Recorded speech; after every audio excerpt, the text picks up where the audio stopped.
우리가 기술적으로 진보된 이 시대를 헤쳐나가면서 관찰하고 반영하고 분별하는 것이 중요합니다. 세 번째 추세는 배도와 참된 신앙에서 멀어지는 것입니다. 2024년에 대한 경고입니다. 최근 우리는 기독교를 뒷받침하는 바로 그 믿음의 기초 자체에서 흔들림을 목격했습니다.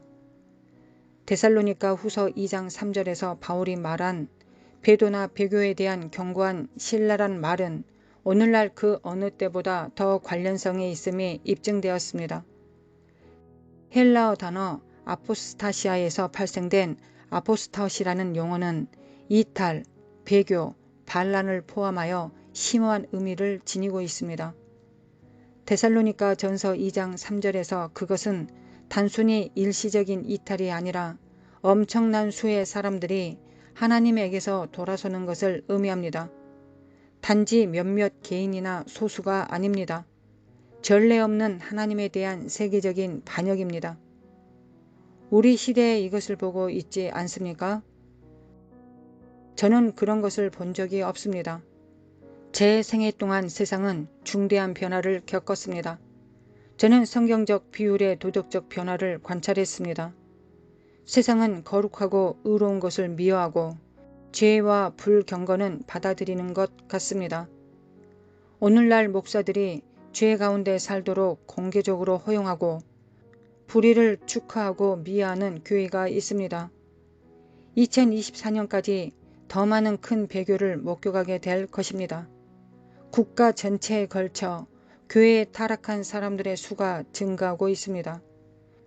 주님에 대한 많은 사람들의 사랑이 식어졌기 때문에 교회가 세상에 스며들었고 세상이 교회 안으로 침투해 들어왔습니다.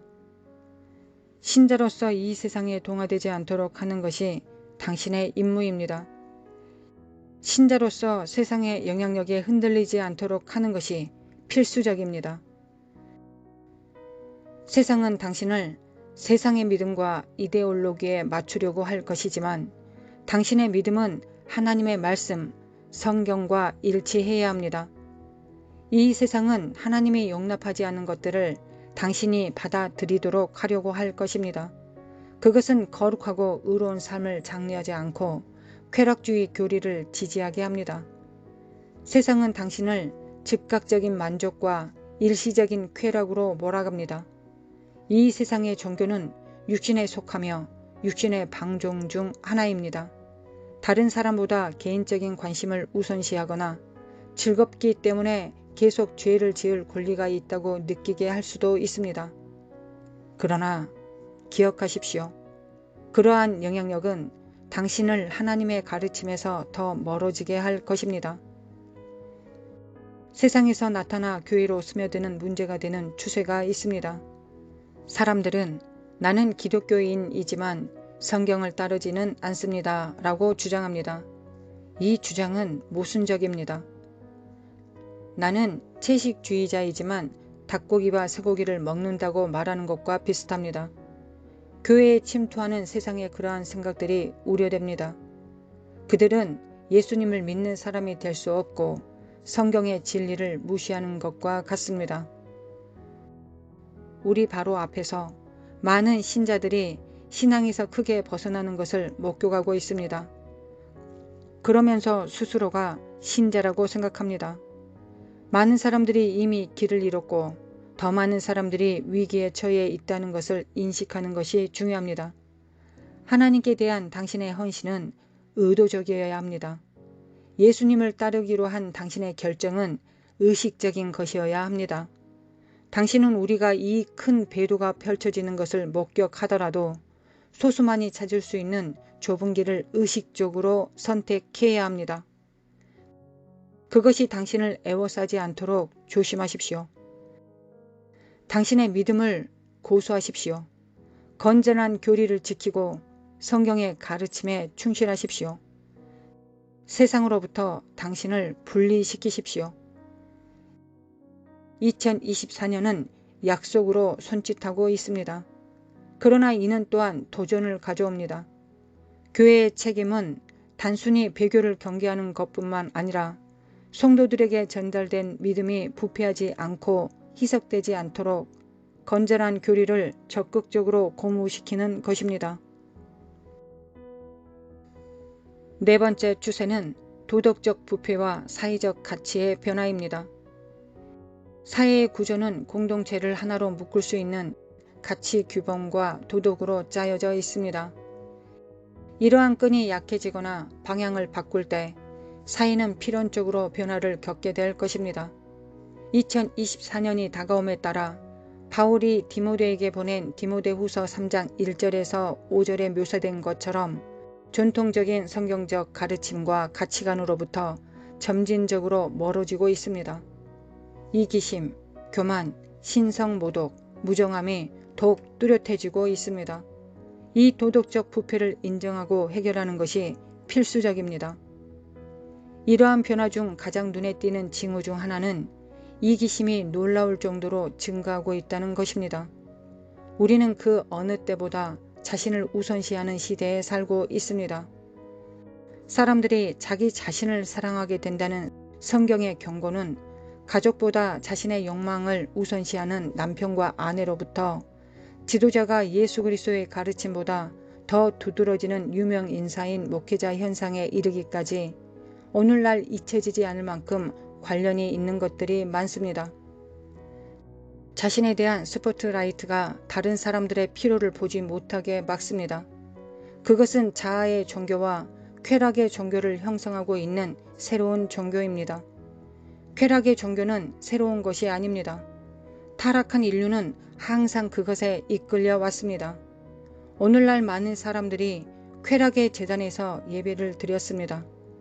우리는 하나님을 추구하는 사람들보다 쾌락을 추구하는 사람들이 지배하는 시대에 살고 있습니다.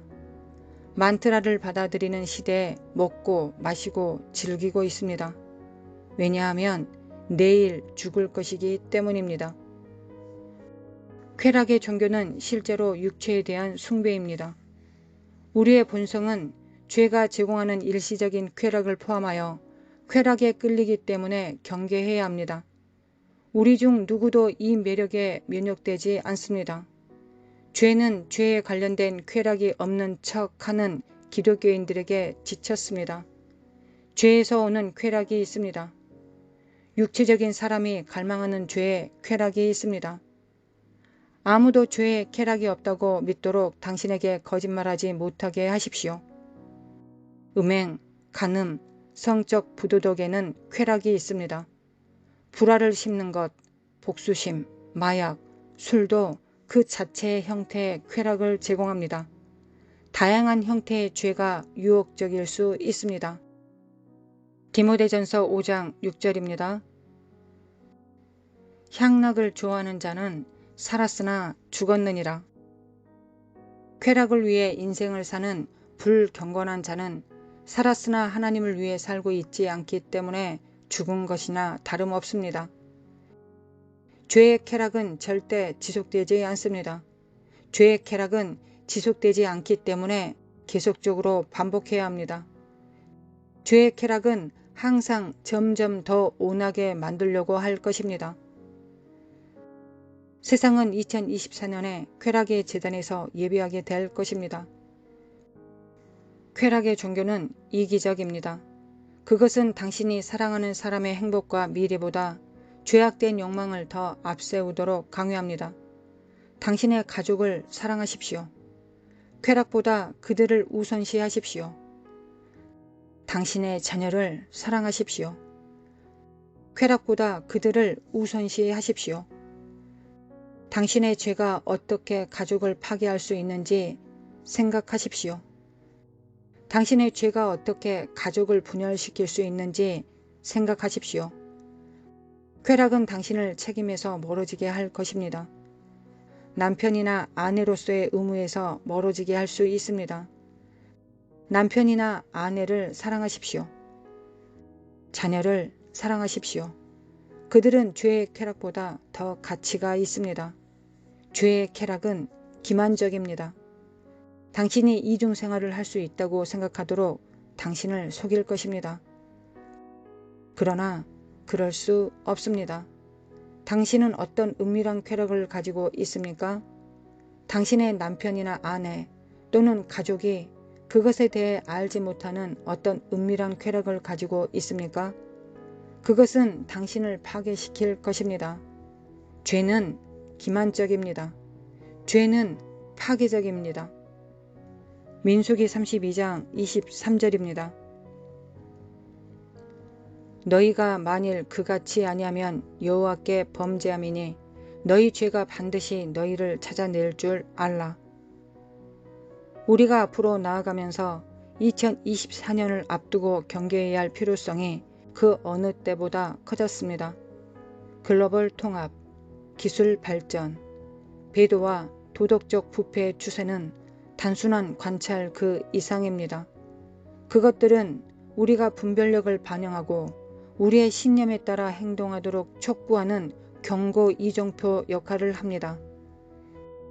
세상이 새로운 질서로 방향을 바꾸는 동안 신자들은 자신의 믿음과 성경에서 힘을 찾아야 합니다. 우리는 하나님과의 친밀함을 발전시키고 우리의 믿음의 기초를 강화하면서 굳건히 믿음을 유지해야 합니다.